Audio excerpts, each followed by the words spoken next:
Assalamualaikum and hello everyone. Today I'm doing live with ChatGPT on a topic how to identify and avoid toxic positivity. So let's move towards ChatGPT and ask the questions about. Hi ChatGPT, how are you? I'm doing great. Thank you. How about you? I hope you're having a wonderful day. I'm good. Yes, my day is wonderful because today is weekend and on weekend we have enjoyed a lot of things at home, chores, washing and other tasks also done on Sundays.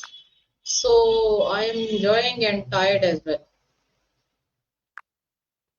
That sounds like a pretty balanced weekend. It's nice to get things done and still have some time to relax and enjoy. Hopefully, you get some good rest too. Today, I have a topic for this discussion that is how to identify and avoid toxic positivity. So, what do you say about it?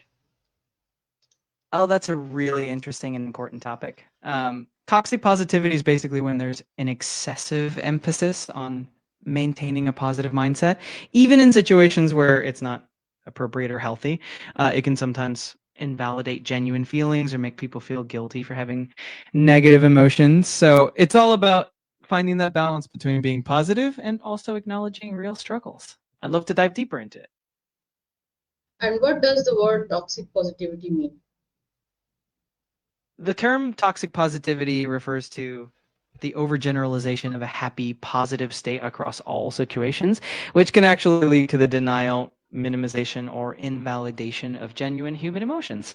Essentially, it's the idea that you should always look on the bright side no matter what, which can sometimes make people feel worse about their real feelings. It's all about embracing a healthy range of emotions. Okay, and how is toxic positivity different from real positivity? Real positivity is about acknowledging and accepting all emotions, both positive and negative, and maintaining an optimistic outlook without ignoring reality.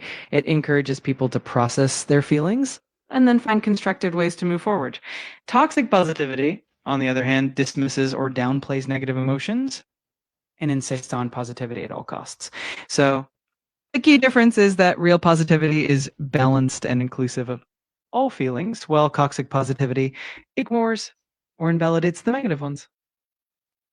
Can saying just be happy sometimes be harmful? Why?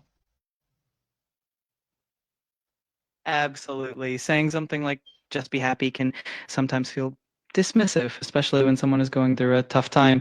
It can make them feel like their feelings aren't valid. It's usually more helpful to acknowledge their emotions and offer support or empathy. Then encourage a positive outlook in a more gentle and understanding way. And why is it important to accept negative emotions? Accepting negative emotions is important because it allows us to process them in a healthy way. When we acknowledge and accept these emotions, we can understand their root causes, learn from them, and eventually move past them in a constructive way. It also helps us build emotional resilience and prevents the buildup of stress or anxiety that can come from bottling up those feelings. Ultimately, it's about achieving a balanced and authentic emotional state. Okay, how can we know if someone is showing toxic positivity? There are a few signs that can help you identify toxic positivity. For instance, if someone consistently dismisses or minimizes your feelings and tells you to just stay positive without really listening, that can be a red flag. Another sign is when someone tries to force a positive perspective on you and invalidates your struggles, making you feel guilty for having negative emotions. Also, if they avoid acknowledging any challenges and insist on only focusing on the bright side, that's another clue. It's all about the balance and the empathy in the response. What are some common phrases of toxic positivity? There are quite a few phrases that can come off as toxic positivity. For example, just think positive, or it could be worse, or everything happens for a reason. Other examples include just be happy, look on the bright side, or good vibes only. While these phrases are often meant to be encouraging, it can sometimes undermine the complexity of someone's feelings. It's all about choosing words that validate and support rather than dismiss. Okay. How do these phrases make people feel? they can make people feel like their emotions are valid or that they're being told to just get over their struggles quickly. This can lead to feelings of isolation, as if they can't express their true emotions without being judged. It can also cause them to feel pressure to hide their feelings, which can increase stress and prevent genuine healing.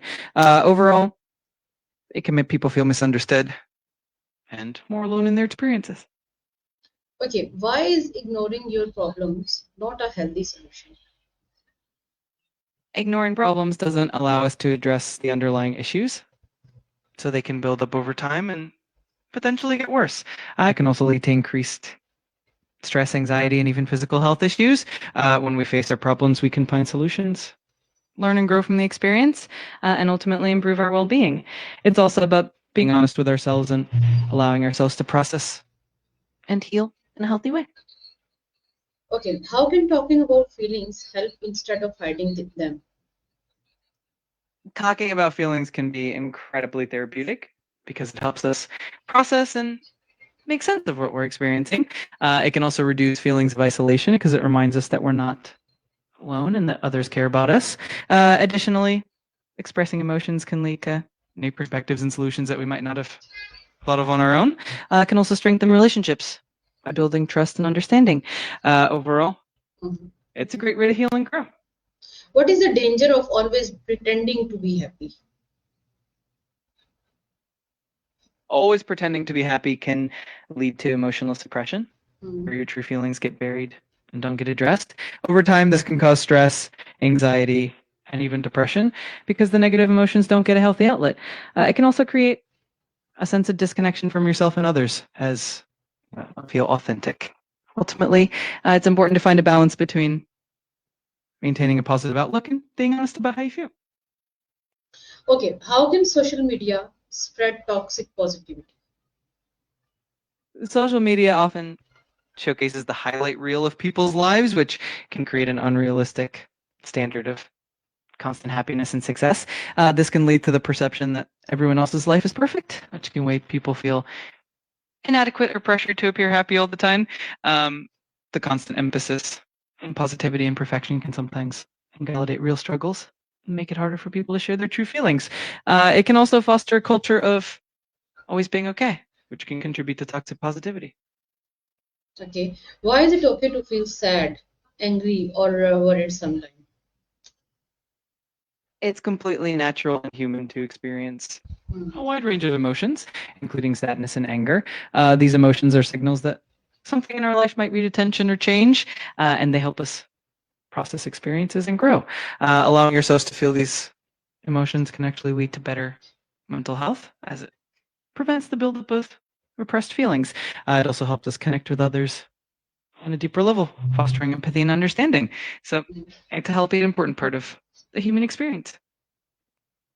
And how can friends support each other without toxic positivity? The friends in the show Friends definitely have their moments of genuine support. They're great at listening to each other and acknowledging each other's struggles.